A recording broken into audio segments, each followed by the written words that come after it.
Welcome to the Welsh Yogi Podcast.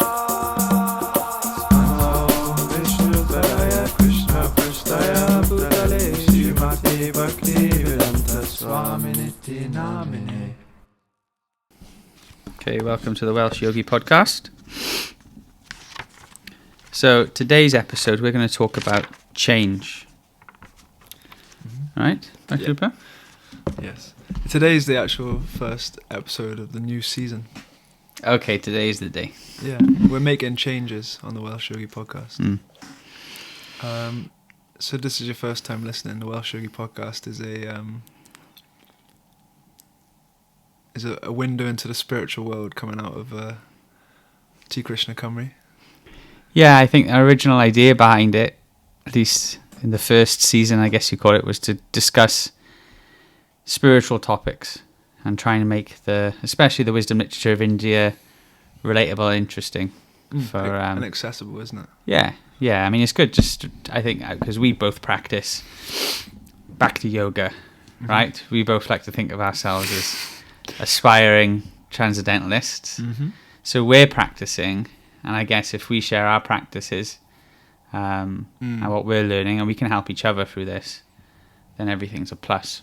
Yeah, hopefully it will rub off on whoever's listening. Yeah, and we plan to do more. Like last season, we also did a few interviews and different topics, and I think, let's just see where it goes, you know. But we need more of this. We need more spiritual sound vibration broadcasting across in the the nation. atmosphere. Yeah, I like the idea of making it more dynamic as well. More guests, different people. We toyed with the idea of having Katrina on there as well. So maybe in the future, Katrina's helping out at the Atma Lounge. She could come on and. You know, with his headphones in, you sound way more Welshy. Thank you. You sound much like you're from Wales. Maybe I'm just putting it on. So let's go to. I want to take us to top again. Change. We're changing. Yeah, so we're making a change, right? Is change a good thing? These are questions that I'm putting to you, right? Okay, so here's some questions. Is change a good thing? What if it is? Then why? I guess why don't we do it all the time? Do we fear changing? Do we not like to change? Here are some questions. What are your thoughts? Give me some change. Give me some jewels. What was the first Spiritual question? jewels. Is change a good thing? Or is it always a good thing? Should it be encouraged? I think change is actually like an inevitability of being in this world, isn't it? Because our external environment is always changing constantly. It's like that's actually, it's almost beyond our control. So destined to change. Change is predestined, preordained. You know? It reminds me, because that's why I was talking about doing this podcast. There's this hardcore Hare Krishna band called Shelter. They're from the New York hardcore scene, which is a whole topic in itself. Hardcore punk. Do you know much about the hardcore punk scene in New York? Or? Not much, but I used to watch a lot of wrestling, like WWE. Oh yeah. And you had one wrestler. He was called CM Punk, oh, yeah. and he was straight edge. Oh yeah, straight edge. Yeah. Exactly. So a lot of the Krishna core punk bangs are this straight edge where they, if I'm right, they don't take any intoxication, or they don't have illicit sex. They don't eat. They don't eat meat. Yeah. They do a lot of what would be like yoga lifestyle practices. They practice like austerities. It gives them a type of strength as well, doesn't it? Yeah, straight edge, like a straight edge of a blade, isn't it? Like it's always cuts better. So he was a famous wrestler. He's still around now, and I think that was. I didn't know he was a straight edge guy as well. I think so. Yeah, that's interesting. Because like punk in the UK has always been like glue sniffing and like, I don't really know much about punk. My dad was a punk though. Yeah, my mum was a punk sort of. Nice. She said in university days she used to put a bin bag on herself, dressed in like a bin liner, and go out party, and apparently that was the scene. Clip in the ear as well. Yeah. But then, so in the 80s, New York, Lower East Side, like really rough area of New York, there's this punk scene emerged where it's like basically youths rebelling against the mainstream society, isn't it? And it just so happened that the place where the punk scene was also the place where Srila Prabhupada, the founder of the Hare Krishna movement, went to New York in the 60s. and like Tompkins Square Park. Tompkins Square Park, where he started the whole movement. All he did, he was doing kirtan under a tree, like singing the Hare Krishna mantra under a tree, and this whole worldwide movement grew up. So then, cut forward 20 years, all these hardcore punks. I just because what you said is so interesting. I'll let you carry on, but that change about this punk scene of rebelling sort of thing, and it is quite an interesting idea how really, because what people do, or at least what the stereotypical idea of rebelling is that you go into drugs, intoxication, do these like nefarious activities, but actually that's not really rebelling. Especially if you look at the greater society, you're just sort of even more conforming to a materialistic way of life, right? So it's quite interesting, this idea of real rebelling is to back away from materialism. For sure, yeah. And that's what happened. So in the Lower East Side, the Hare Krishnas were there, and they'd have like these punk rock gatherings, and they'd be there doing kirtan and giving out like spiritualized food. And a lot of these young punk kids were sort of starting to hear the philosophy from these Hare Krishnas, and the philosophy is actually super punk. It's saying that like you can't get happy from this material world. Actually, the only real way to find happiness is to understand yourself on a deeper level. Yeah, if you think about punk, and especially like all the music that's rebelling and rebelling against the norm, because deep down, it's I guess you're admitting you're dissatisfied with the sort of current state of the world and affairs, and you're dissatisfied with what's going on, and you're suffering, and you're admitting it, and you're aspiring for something better. Yeah, for sure. And so there was a lot of, actually, they call it Krishna core. So like a lot of punk bands started that was based around this Hare Krishna philosophy. And anyway, that's where that idea for change got. There's a hoodie that I saw, and on the back it says something like, "Things won't change, you must change." So it's this concept, like the outside world isn't going to change however much we scream and shout about. Have you got that hoodie now? I asked for it, but it still hasn't manifested. Right, okay. You asked the universe. I asked the universe. But it hasn't come back yet. When it comes, it comes. But yeah, so like things won't change, you must change. Do you know what I mean?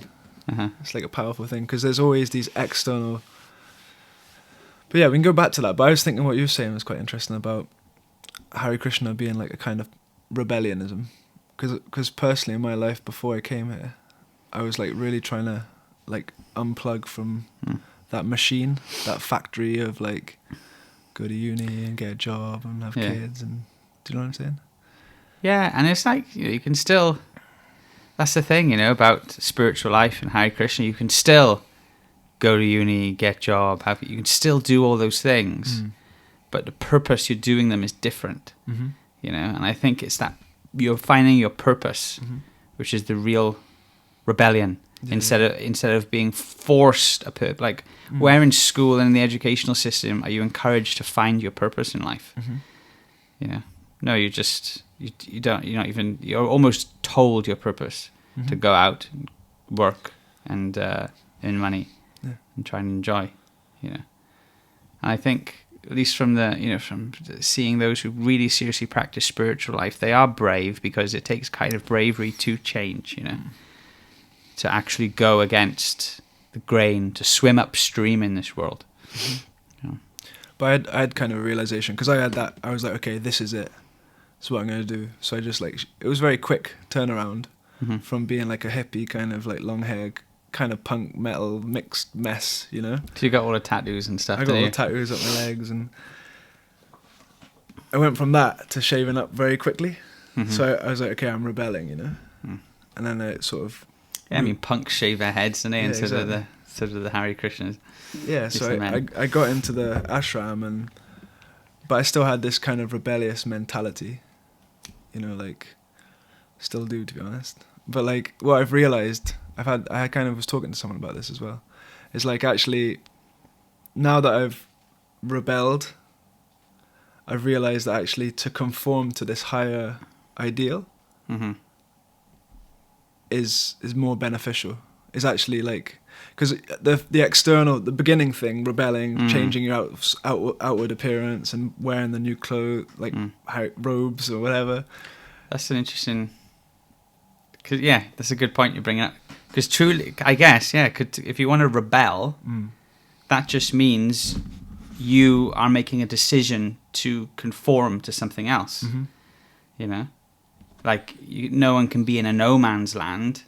Like if one thinks, "Oh, I'll just be an anarchist and I'll just go and just do whatever I want," then one sense you're conforming then to your own anarchist ideas. Yeah. You have to conform to something. Yeah. So to know to what to rebel against, but if you just have a rebellious nature against everything, then you're just always going to be lost. But that rebellious nature can be useful if it's there to encourage change for you to find what is true.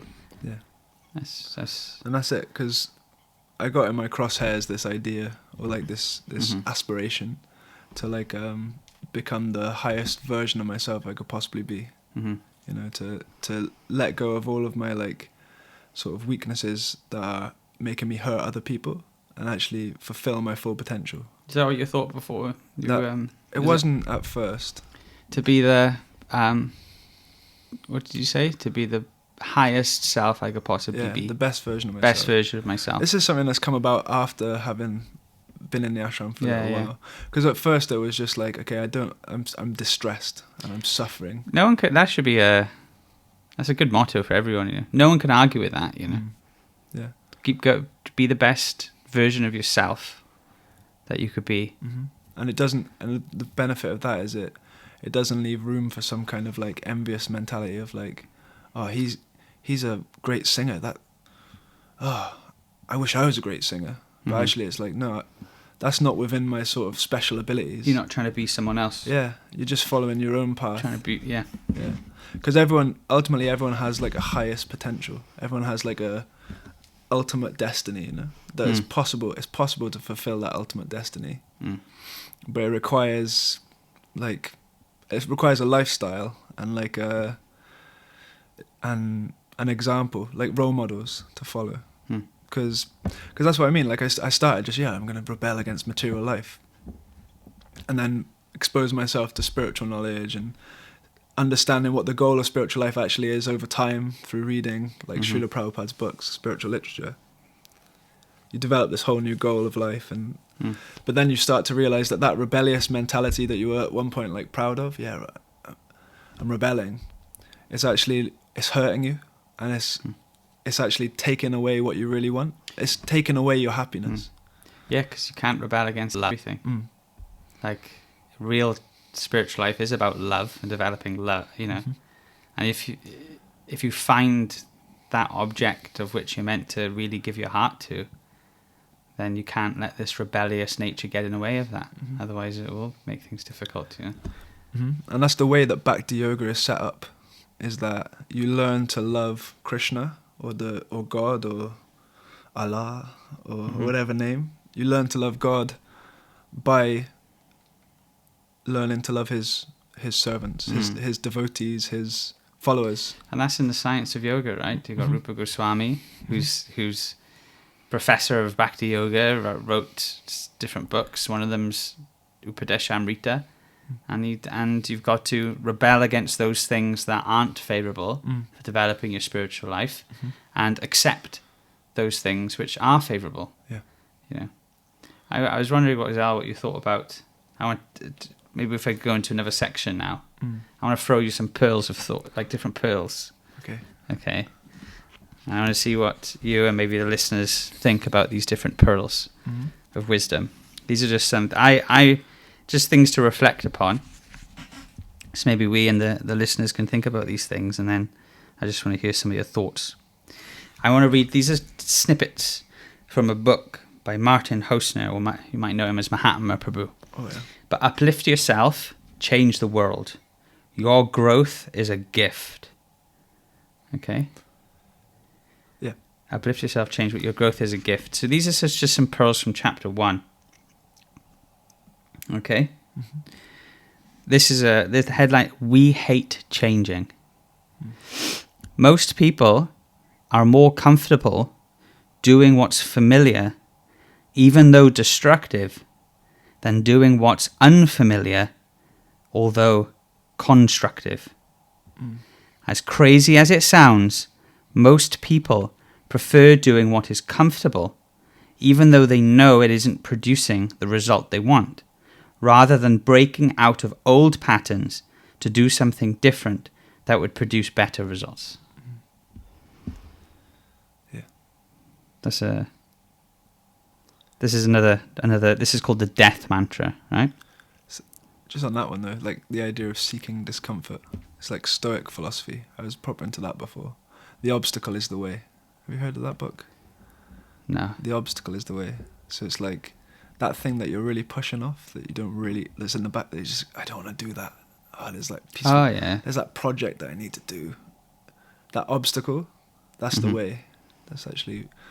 Yeah, I think, what did we say?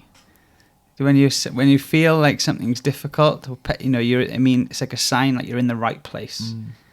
But I don't think it's always like that, No.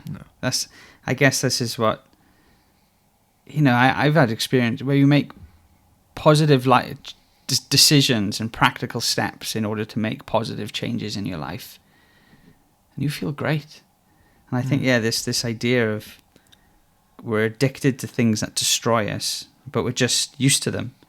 Everyone does this, There's a story where, where is it? You have these ever seen those cartoons and they're in jail and they're just breaking these rocks with these with the tools. Everyone's just breaking rocks, and they're just breaking rocks all day. Yeah. And someone comes along and says, "Hey, you don't need to do that. Stop breaking those rocks and just come with me." And he goes, "Well, no, I gotta break these rocks. I've been breaking these rocks my whole life.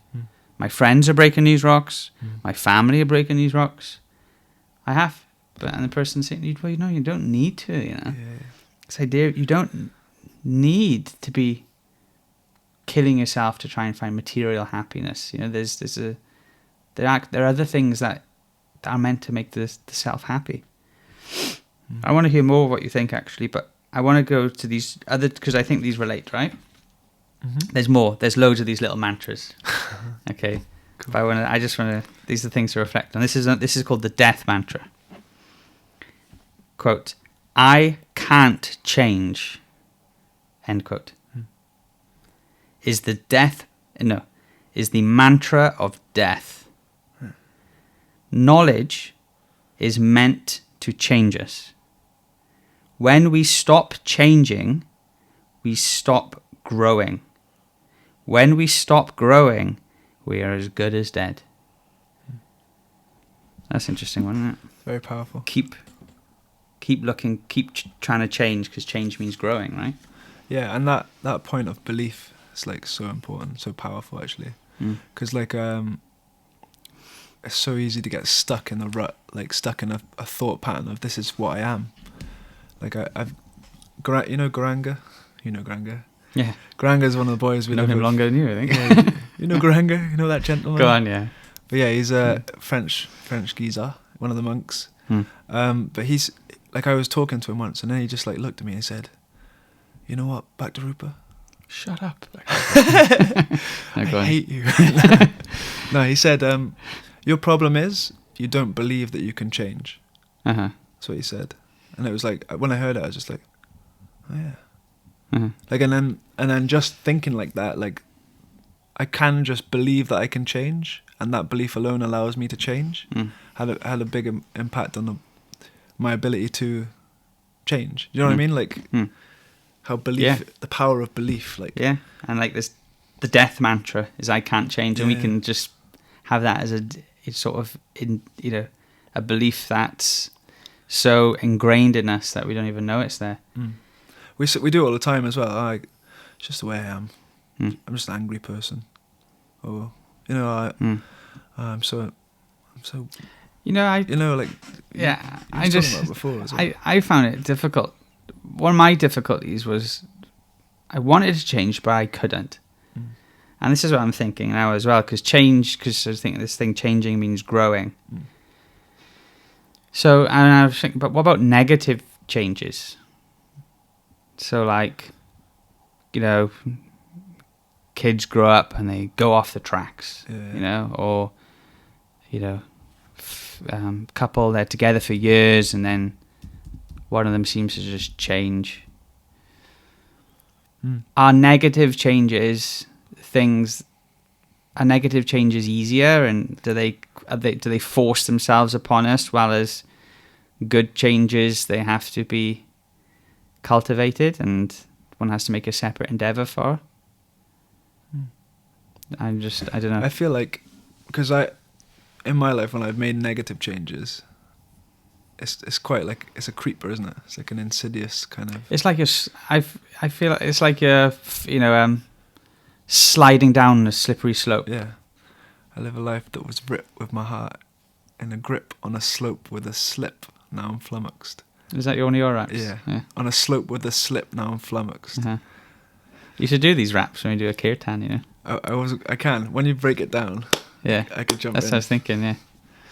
I live a life. That was my belief before, though. I live a life that was writ with my heart in a grip, on a slope with a slip. Now I'm flummoxed. I live a life that was pre-written. Like I have no free will. You're a good poet. Yeah. You should do more. You should write more of these things. It is, but isn't that what it's like when you don't have a spiritual life? You live a life that was written. Like, it's just like I live this life and I have no control over it. And my heart's in a grip. I feel anxious. I'm on a slope with a slip and I'm flummoxed. It was like that. It was literally like, that was my life. It was just like, I have no control.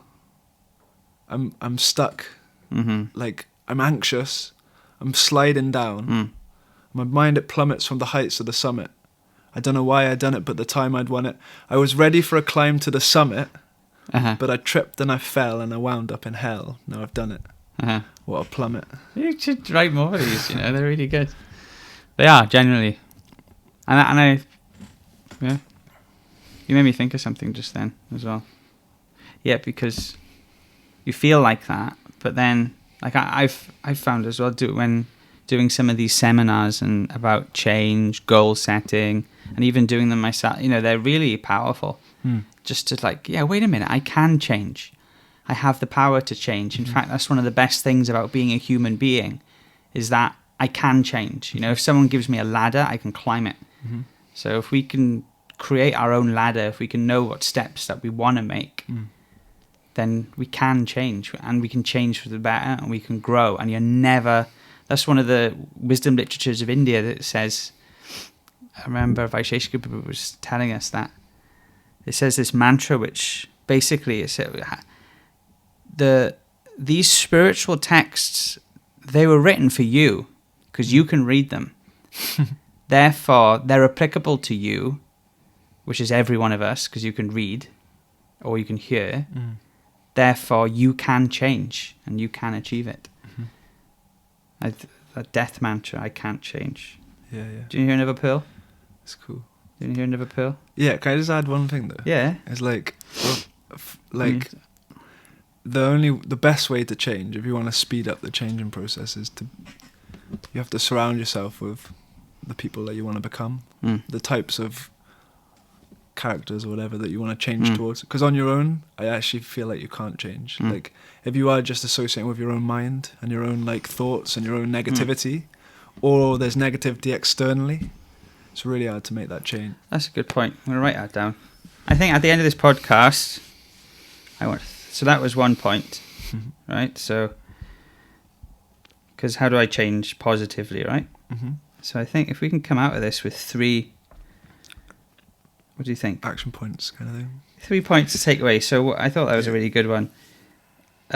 So be with company of people who inspire you, right? Yeah. And you want to I guess follow or be like. Yeah. Okay. And it doesn't just mean company, like physical proximity. It's also like what you said, like books and lectures and classes. That's energy, isn't it? That it could be through sound, or you just got to whatever you pour into your heart and your ear. Yeah. That's what you become. And I think the container. And I'm going to put as our first point is what we said earlier: believe you can change. So now I've got 2 points. Believe you can change. Be with company of people who inspire you. Mm-hmm. And now the next one will come. Do you want to hear a few more pearls then? Yeah, I want to hear the pearls. There's quite a few, but I'm going to say a few of them, and they're going to be like drops of rain on your heart to help you change. Okay, I need it. Okay, drops of rain that wear away the stone of our desire to never change. Wow. Okay. Poetic. Habits and practice. Habits. This is a good one. Habits are what we do unconsciously due to conditioning. Okay? Mm-hmm. Practice is what we do consciously. Conscious practice of desired positive behaviors will eventually overcome unconscious and undesirable habits. So this is another, when we talked about, we've done a few seminars on this, about habits and how we're cultivating, basically your life is run by habits, right? So good thing about habits is that they're hard to break. The bad thing is that they're hard to create, but once they've been created, they're difficult to break.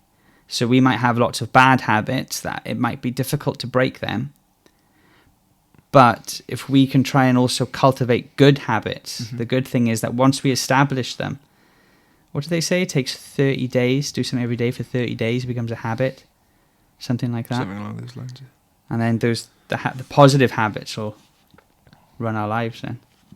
It's important. That was like one of my instructions from a spiritual teacher, Shiv Ramaswamy. He said develop a routine or a lifestyle that you can maintain for the rest of your life. So that's at the moment, one of the main goals of my life is to develop a sort of system which I can maintain, because it's regulation and being organized and keeping your life very simple is like I'm just writing these down. Go on. No, being regulated and keeping your life simple. 1 second, please God. Are you recording? We're recording. Little technical glitch, but yeah, we was talking about habits. Yeah, so I was just writing some of the things you said down. You said regulation, simple, routine. Because I think we're getting closer to point number 3, actually, just naturally. Yeah. Because I think this is a really important point. But that idea of like molding your ideal morning routine, your ideal evening routine, and making it very sharp. And sorry to cut you off, but just drops. I'm going to write that down, because even small things. Tweaks. Yeah, because you might think of what's my ideal, but if you just make little habits that are just moving in that direction, then over time, then they have a huge effect. I'm just going to, just little things that I can handle. I'm going to do this much, japa meditation, or try and get up early in the morning. A lot of success can be achieved just by simply that one thing of getting up early in the morning. It's just quite interesting. And it definitely statistic. It makes your mind a lot more peaceful. Yeah. If you because the mind is actually constantly trying to maintain the status quo. So the more disorganized your life is, the more haphazard your mind is. Tell me about it. So that's why, because in the temple we get up we have like a program every morning at 4:30 a.m. Isn't it? Like I found if I can just like force myself there every morning. I found the same. Going to it's called Mangal Arctic, right? Yeah. And just going to that program in the morning, my day's sorted. So powerful. And then getting up late. Now, after years of getting up early and doing spiritual practices early in the morning, the days when I get up late, like today, my alarm, I thought the alarm was set, and I actually didn't set the alarm. I just slept right through. And normally we the tag is try and beat the sunrise, try and get up before the sunrise. And when I don't get up early in the morning, I feel like that's half the day gone. That's when I do all my spiritual practices and my, meditation, and that's when I do all of that. And when I get up late and I miss all of it all, then it's... yeah, you're always on catch-up then, isn't it? Yeah, you're just catching up for the rest of the day. This morning I had a freak occurrence, so I fell asleep last night at like 5:30 because we had a feast. So I woke up this morning at like midnight.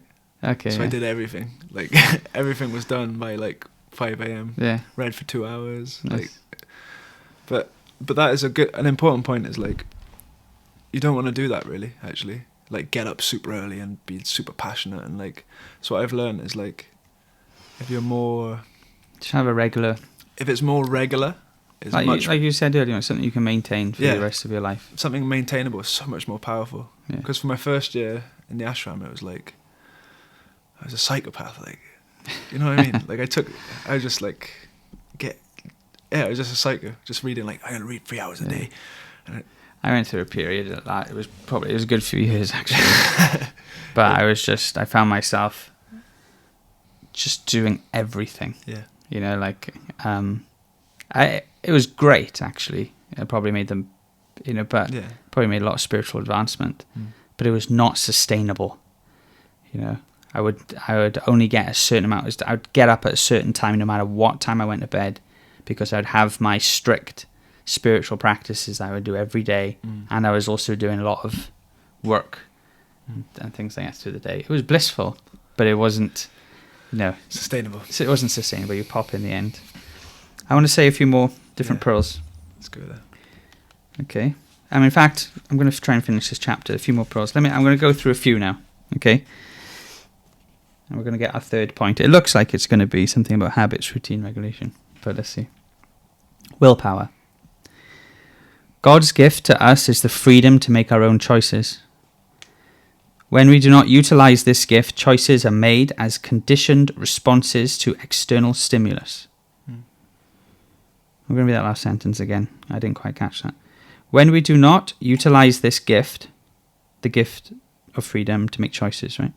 Choices are made as conditioned responses to external stimulus. Okay, another one. Unknown beliefs.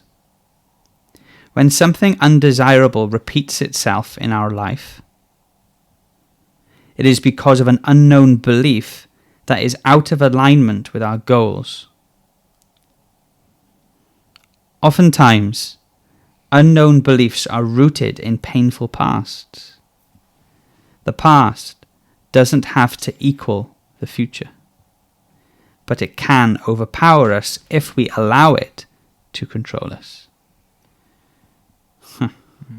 I mean, we might even that's like, something to we could do a podcast just about that one, That's right on the money for me this week, like. Yeah. Shall we read it again? Yeah, go for it. When something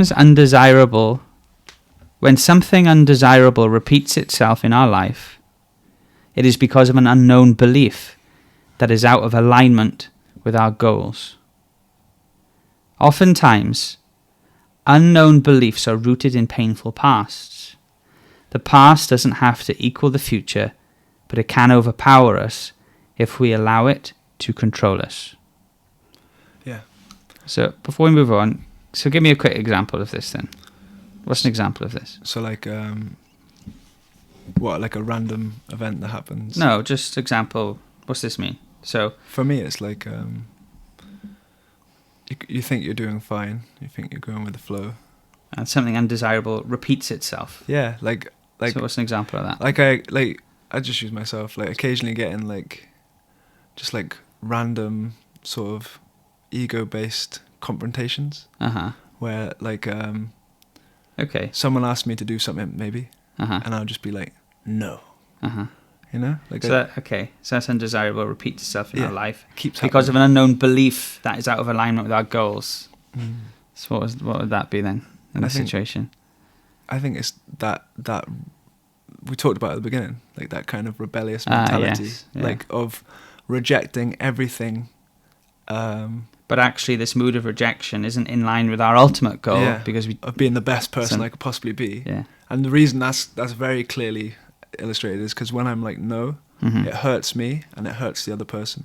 So I was reading this morning in the Bhagavad Gita, the actions that are in sort of in the conscious, like a dark consciousness, are not beneficial for the person who's acting or the person who's being acted upon. Because it talks about like goodness, passion, ignorance. So like when I'm like no, like when I'm rebelling, it's hurting me and hurting the other person. And it's out of the... Okay, the next... What was the last part of it? Yeah. So oftentimes unknown beliefs are rooted in painful pasts. Mm-hmm. I don't know if you want to get into that now. I think, yeah, for sure. Because this rebellionism, I guess it came from... There could be any source, but like... Sorry, but... Yeah, go on. No, go on. No, I'm just thinking like... because when I was very young, I was like very like goody two shoes. If someone swore, I'd be like, oh, I don't believe it. Yeah, you can't swear. And like I just used to be like proper. But then there was like this period in my life where, very quick succession, my grandfather died, my parents broke up, I was living with my father, like these, and he was struggling as well. All of these things, and I felt like my whole paradigm shifted, and like all this stability that I thought was there, because I was like a goody two shoes at school and like studying, everything changed. So like I was just like, oh, this has hurt me. This whole situation has like freaked me out and hurt me. So I don't want anything to do with any of this. Like I don't trust any. Do you know what I mean? It's getting a bit personal there, but do you know what I mean? No, it's good because it helps it's illuminating this. You know? Yeah, like we all have different paths. Yeah. So I think like a rebellious thing comes from there, from somewhere in there. Because we all have stuff in our life that just upheavals. Yeah. So the last sentence, this part then, the past doesn't have to equal the future, but it can overpower us if we allow it to control us. Mm-hmm. So that would be, the past doesn't have to equal the future. So again, just because things have happened in the past doesn't mean I have to, succumb to these things in the future. And again, hitting on this idea that we can change. And then if we believe we can change, it means we're releasing some control over this thing has on us. And the way, for me, the way that, at least just talking about this circumstance of like rebellionism and like saying no when people ask you, like if you can actually take a humble position, it makes your life very smooth. Like, so someone asks you to do something and you just say yes, okay, I'll do it. Even if in your mind you're like, it doesn't make sense why they ask me to do this, blah blah blah. But just like take the low path. It makes you peaceful. Like it does it. Yeah, I think what's that mantra that they say? The mantra, I always stand to be corrected. Yeah. That is a mantra. If you can learn that mantra, that I always stand to be corrected. I cannot be wrong, sort of thing. It's interesting because I guess different people are in different circumstances. Yeah, people have different. Like your circumstances, that you are living a monk life at the minute, and generally when different people are telling you to do something, it's always okay. It's always beneficial, and then you've got people who do care about you. Yeah, sort of. But I guess in that environment, there might be another environment where someone says, "Oh, do you want to help me rob this bike?" And yes, okay. Yes. It's always beneficial for me. You have to guess know where your boundaries is, isn't it? Yeah, I guess it is an unorthodox path, I guess. I think we might. I'm just looking at that because there's a few more. Let me just go through a few more quickly then, and then we'll come to our end. But I think that point, I want to connect that. If we're coming out with 3 points, I want to connect that to believe we can change. What's your story? What happens to you is not what affects you. It's your story, what you tell yourself that happens to you, that determines your response to a situation. You have to read that again. Okay, yeah. Let's rewind. What happens to you is not what affects you. I see. I don't know. What happens to you is not it's not what affects you. Because someone's crashed into my car, or something horrible, or something happened. How do I let it? Do I let it affect me? Yeah, Someone's been nasty to me. Yeah. It doesn't have to affect me, even though it's happened to me. It's your story. What you tell yourself that happens to you, that determines your response to a situation. It's like we said before, if we see everything as this is cosmic sensitivity training, everything is happening for a reason in order to help me become a better person, something like that. What's that? There's the verse, some Vedic verse that says we see according to our consciousness. Yeah, Atmano Vamate Jagat, something like that. Something like that. So like according to what's on the inside is what you see outside. So like if you've got that natural negativity, it filters the world with a negative view. Yeah, you think everyone's thinking like you do as well. Yeah, it's just like, they've crashed into me, they're against me. Like, I don't know. But like the spiritual kind of consciousness that we're trying to cultivate is actually that everything, like you said, cosmic sensitivity training. So everything that happens to me is for my benefit. There's that verse in the Bible, you meant it for bad, but God meant it for good. So it's like that idea of like someone might be being mean to you, but actually God's giving you an opportunity to learn and develop your character and personality and understand your own self better through that situation. Everything. I was reading yesterday the Chaitanya Bhagavat, which is scripture, I guess, in Bengali. The real, quite, you have like if you have if you see yoga as a swimming pool, the shallow end is like, I'm doing my yoga and becoming vegetarian, etc. The deep end is like really developing and having deep, loving exchanges with the Supreme, with Krishna. And this is what this Chaitanya Bhagavat is about. One of the love books. Yeah, this is the thing. It's the deep end of the pool, and it's a real love book. But in one of the commentaries, I don't want to get too technical, I don't want to get off the point, but Bhaktisiddhanta is saying that people ask, as eternal spirit living entities, we have an incredible capacity to love. And that loving capacity, that loving propensity, should be directed at the source, towards Krishna, towards the real reality. And then one feels extremely satisfied and also is pleasing to every other living being. And he was saying, why? And some people may justifiably ask, why do bad things happen to people in this world? And then he quotes Tenukapampam Shushmikshamano, the Bhagavatam verse, that basically if one can tolerate and see all negative things that happen to them as impetuses or little curative treatments in order to help me become more sensitive to people in the world, then more empathetic and more and less, sometimes things are just there to just work attrition against our ego, to release us from the idea that I am the supreme and I should try and control and enjoy this world, but rather, no, I should be a loving servant towards everyone.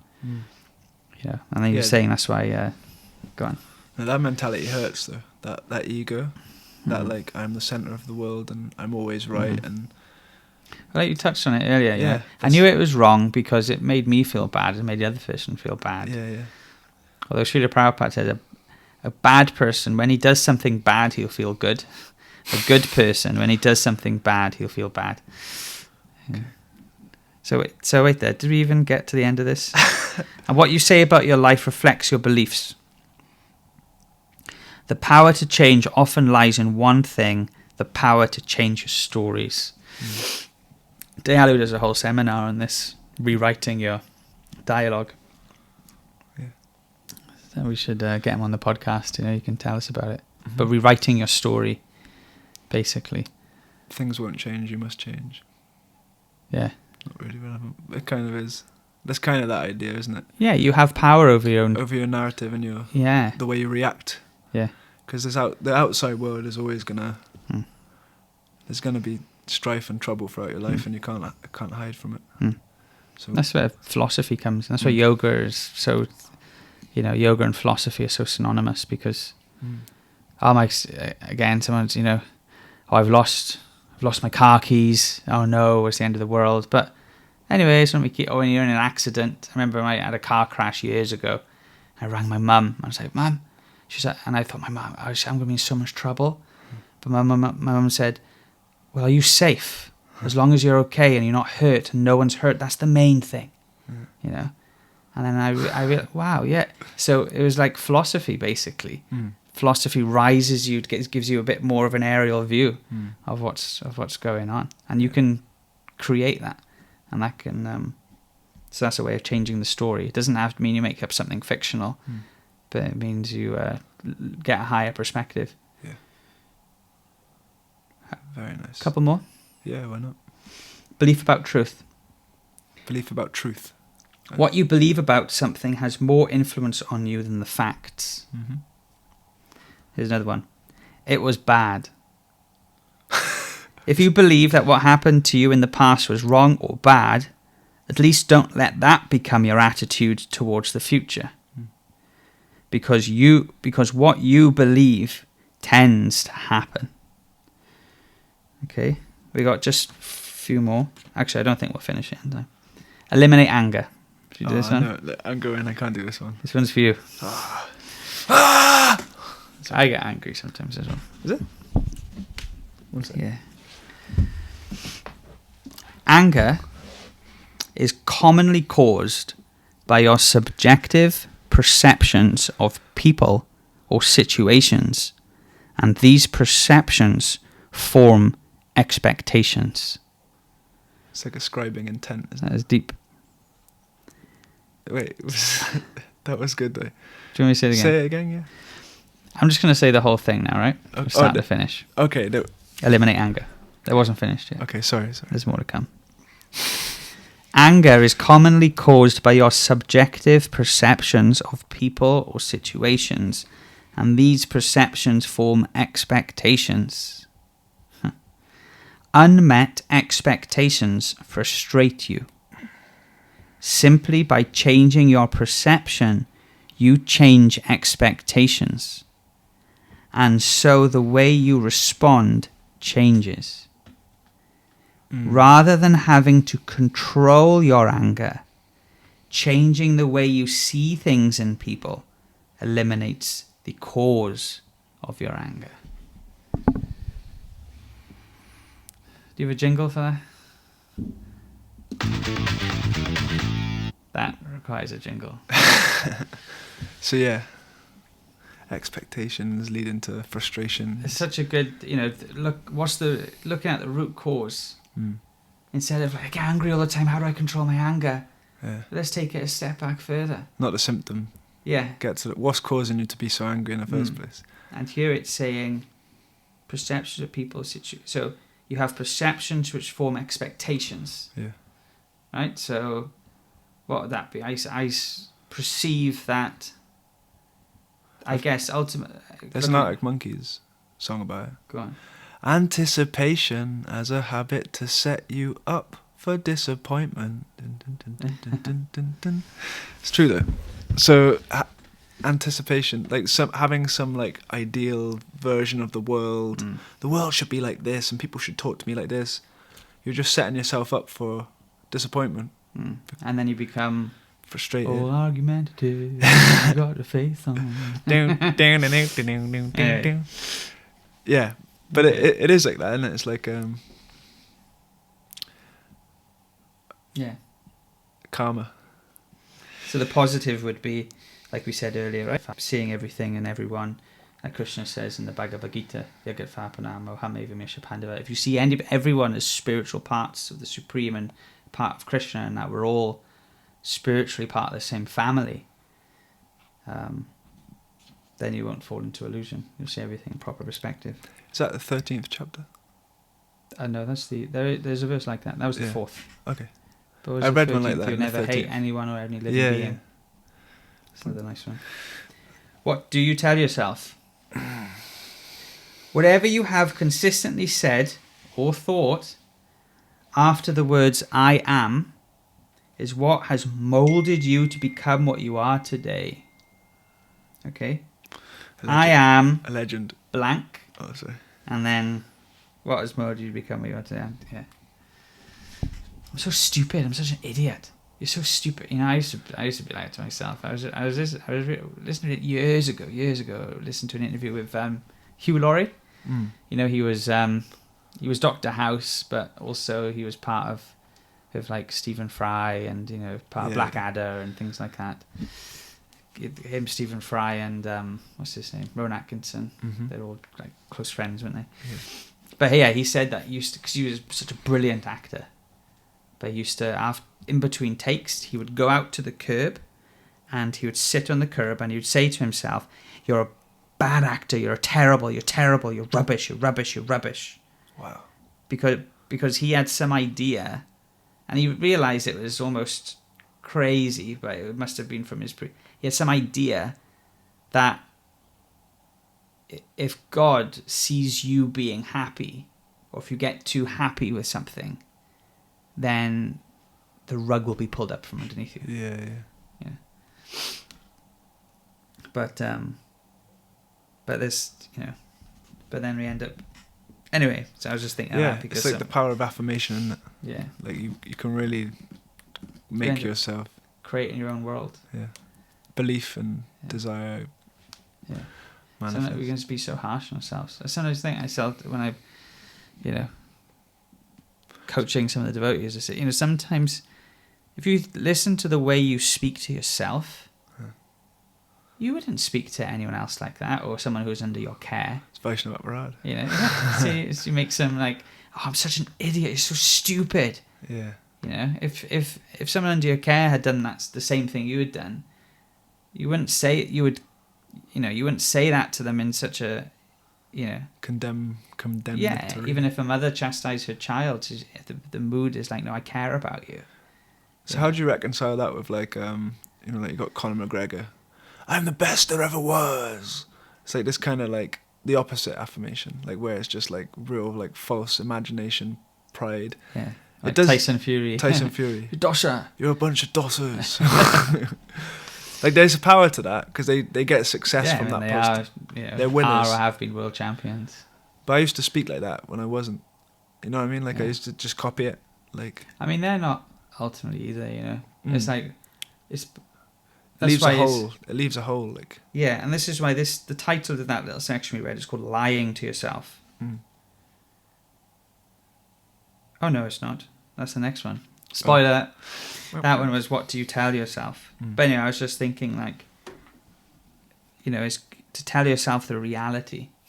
And if one studies the spiritual wisdom texts of India, the reality, there's nothing sweeter, nothing actually better than what the reality is. Because if we're trying to be something we're not, then it doesn't work. But also we need to, there's a book called 3 Minute Manager, which basically says you go around and you tell people what they're doing right. You encourage the heck out of everyone, and everyone feels much more productive like that. So if we can learn the art of just practicing to encourage ourselves, and practice like gratitude, like we get people to write a gratitude journal sometimes. These are little items that can help for positive change. So you can put them in the routine box. I think those so far. I think those are our 3 points. Okay. Believe you can change. Seek out company, the good company of people who you would want to be like, and develop positive habits and routine. Yeah. I think everything we're discussing can be put in these 3 boxes, whether believe you can change, keep company with those who inspire you and you want to be like, and put good habits, develop good routine. Just work on it, even a little bit at a time. Yeah, I think it's worth as well. If people listen this far into a podcast, very nice. But like that idea of just taking a step back from your life and thinking, what do I actually want to be? How do I fit into this world? What is my ideal? And then using those 3 takeaways to work towards that. Build habits, surround yourself with good people, and the other one. Believe you can change. Believe you can change. And then in that way, these are like all powerful tools to empower us to become like the best version of ourselves. Yeah, we all need to help each other do this. Nice. Well, it was a good podcast, I think. I'm gonna end with this one. Oh, you got one more. One more. Just I got 2 I might pick from. We'll end the podcast with this then, right? Okie dokie. Oh no, there's two here that are quite good. what light conquers darkness. Similarly, forgiveness conquers anger. Understanding conquers hatred. And humility conquers arrogance. Every negative quality is overcome by replacing it with something positive. Okay, and one last one. I've got an anecdote. You might. Yeah, we've got to finish. We'll do it next time. Humility conquering anger, though. I got a good one. Or hate. Anyway, go on. Higher and lower self. Remind yourself that you don't want or need what your lower self tells you will make you happy. When you find a conditioned response to a situation, remind yourself that it is not the way you want to respond. Rather, it is your conditioned nature trying to dominate you. Reinforce to yourself the way you would prefer to respond. This will keep you in touch with your spiritual self and with what is most important in your life. Om Tat Sat. Thank you for listening to the Welsh Yogi podcast. I've been Gopal. I've been back to Rupa. And we'll do some more podcasts. Please get in touch. Hope that give some reflections. Tell us what you thought. And we're going to be talking about the metaverse soon. Oh, yeah. Me and you. And also I want to interview you about how you came to spiritual life. Mm-hmm. We should do that in the next 2 episodes. What do you think? Yeah, if you want to, yeah. I'm not... I'm uncomfortable talking about myself, but we can do it. I'll do it if you write some more rhymes. Otherwise, I won't do it. Okay, deal. Okay. Hare Krishna. Thank you. Om Tat Sat. Welsh Yogis out. Rock and roll.